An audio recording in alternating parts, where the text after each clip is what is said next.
कोलकाता में उद्योगपति गौतम अडानी और सीएम ममता बनर्जी की मुलाकात हुई। हल्दिया में निवेश पर बातचीत। अडानी बोले, बंगाल में कारोबार की असीम संभावनाएं। मारुति के बाद अब मर्सिडीज और ऑडी ने भी ग्राहकों को दिया झटका। नए साल से कीमतें बढ़ाने का ऐलान। मुंबई के वर्सोवा में फ्लैट के बाथरूम में मिला अभिनेता ब्रह्मा मिश्रा का शव। बदबू आने के बाद लोगों ने पुलिस को दी सूचना। वेब सीरीज मिर्जापुर में नजर आ चुके हैं ब्रह्मा। महाराष्ट्र सरकार की मुंबई पुलिस के पूर्व कमिश्नर परमबीर सिंह पर बड़ी कार्रवाई। अनुशासनहीनता के आरोप में सस्पेंड। बिना डीजीपी ऑफिस से इजाजत लिए मुंबई नहीं छोड़ सकते। किसी निजी कंपनी के लिए काम भी नहीं कर पाएंगे। निलंबन के बाद एबीपी न्यूज से बोले परमबीर सिंह, मामला कोर्ट में है, जो बोलना होगा वहीं बोलूंगा। मुझे न्यायपालिका पर पूरा भरोसा है। बुधवार को कश्मीर में मारे गए 2 आतंकियों को लेकर खुलासा। 40 किलोग्राम विस्फोटक की आईईडी बनाकर पुलवामा जैसे आतंकी हमले को देना चाहते थे अंजाम। आईएसआई और लश्कर कमांडरों के संपर्क में थे। जम्मू कश्मीर में बर्फ गिरने से पहले से ज्यादा घुसपैठ कराने की फिराक में पाकिस्तान। भारतीय सुरक्षा बल निपटने की पूरी तैयारी में। आधुनिक उपकरणों के साथ ड्रोन का भी लिया जा रहा है सहारा। हरियाणा के रोहतक में बड़ी वारदात। 3 बदमाशों ने गांव में घुसने से पहले रोकी डोली। दुल्हन को मारी ताबड़तोड़ गोलियां। वारदात से पहले लूटी इनोवा कार।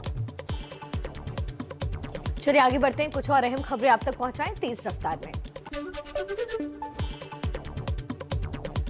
बढ़ते प्रदूषण पर सुप्रीम कोर्ट की फटकार के बाद दिल्ली सरकार का बड़ा फैसला। आज से सभी स्कूल बंद रखने का ऐलान किया गया। कोर्ट ने बच्चों के स्कूल जाने पर उठाए थे सवाल। दिल्ली एनसीआर में प्रदूषण पर सुप्रीम कोर्ट की दिल्ली सरकार को फटकार। कहा, अब की कथनी और करनी में फर्क है। प्रदूषण पर नियंत्रण के लिए करना होगा युद्ध स्तर पर काम।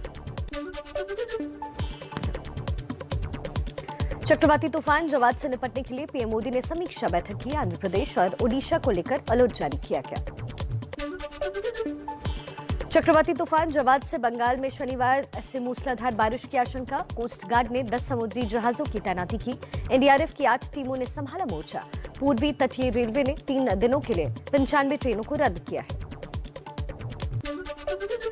मौसम विभाग ने दिल्ली में 5 और 6 दिसंबर को तेज बारिश का अनुमान जताया। बारिश से प्रदूषण में कमी आने की संभावना।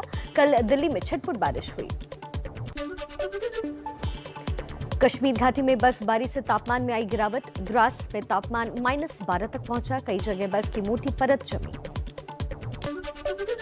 कोरोना के खिलाफ शुरुआती दौर में 7 राज्यों में लगाई जाएगी जाइडस कैडिला की वैक्सीन। जिन राज्यों में कम हुई वैक्सीनेशन है वहीं लगेगा जाइडस कैडिला का टीका। देश में ओमिक्रॉन की दस्तक। कर्नाटक में 2 केस सामने आए। एक शख्स स्थानीय डॉक्टर, दूसरा दक्षिण अफ्रीकी कारोबारी है। कर्नाटक के मुख्यमंत्री बासवराज बोमई ने स्वास्थ्य मंत्री मनसुख मांडविया से मुलाकात की है। हैदराबाद में ब्रिटेन से आई महिला कोरोना पॉजिटिव पाई गई है। 35 साल की महिला की जीनोम सीक्वेंसिंग की रिपोर्ट का इंतजार है अभी। गुजरात के जामनगर में दक्षिण अफ्रीका से लौटा शख्स कोरोना पॉजिटिव। मुंबई एयरपोर्ट पर 11 नवंबर से 2 दिसंबर तक जांच के नतीजे जारी। 9 विदेशी कोरोना संक्रमित मिले हैं। ओमिक्रॉन की पुष्टि फिलहाल नहीं है। दिल्ली में गुरुवार को एयरपोर्ट पर 6 यात्री कोरोना संक्रमित पाए गए। इनमें एक दक्षिण अफ्रीका से आया है। हालांकि इनकी अभी जीनोम सीक्वेंसिंग रिपोर्ट नहीं आई है। ओमिक्रॉन के खतरे के बाद दिल्ली में अलर्ट। मेट्रो जैसी सार्वजनिक जगहों पर वैक्सीन की दोनों डोजेज हो सकती है जरूरी। दिल्ली सरकार केंद्र को प्रस्ताव भेजने की तैयारी में। ओमिक्रॉन को लेकर स्वास्थ्य मंत्रालय सतर्क। कहा, मास्क न पहनने से दुनिया में कोरोना के केस बढ़ रहे हैं।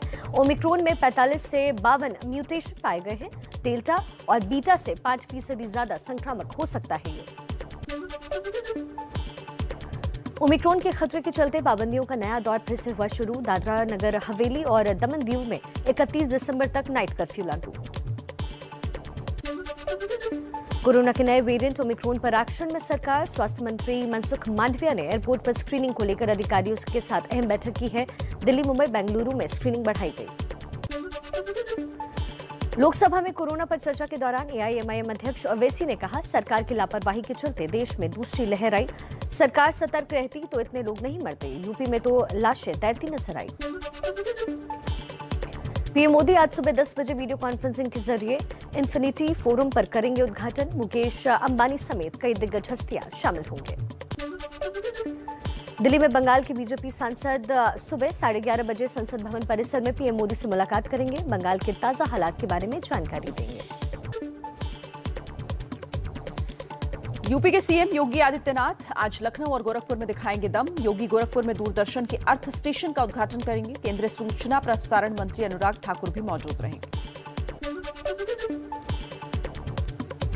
समाजवादी पार्टी के अध्यक्ष अखिलेश यादव के बुंदेलखंड दौरे का आज आखिरी दिन। झांसी में निकालेंगे विजय संकल्प रथ यात्रा। पत्रकार वार्ता भी करेंगे। दिल्ली में पंजाब के किसान संगठनों की सुबह 11 बजे सिंघू बॉर्डर पर बैठक। 4 दिसंबर को होने वाली संयुक्त किसान मोर्चा की बैठक के लिए रणनीति पर चर्चा होगी।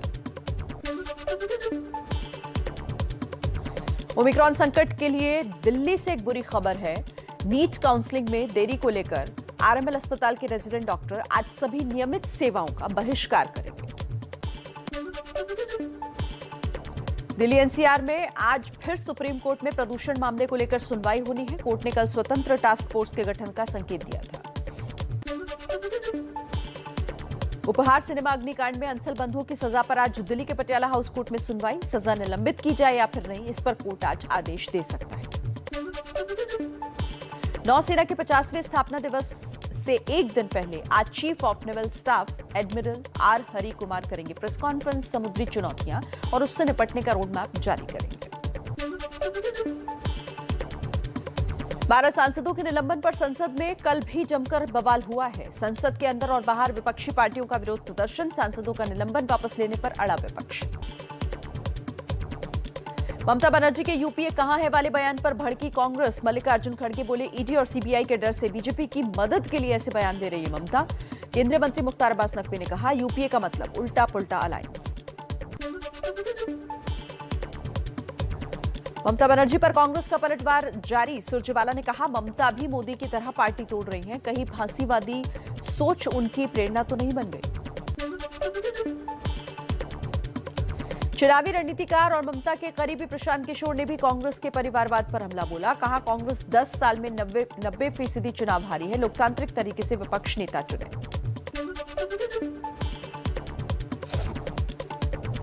सहारनपुर में गृह मंत्री अमित शाह ने मां शाकुंभरी देवी यूनिवर्सिटी का शिलान्यास किया। जनसभा में सीएम योगी की जमकर तारीफ की। केंद्रीय मंत्री अमित शाह का दावा, 300 से ज्यादा सीटें जीतेगी बीजेपी। योगी राज में अपराध कम हुआ, गुंडे पलायन को मजबूर हुए।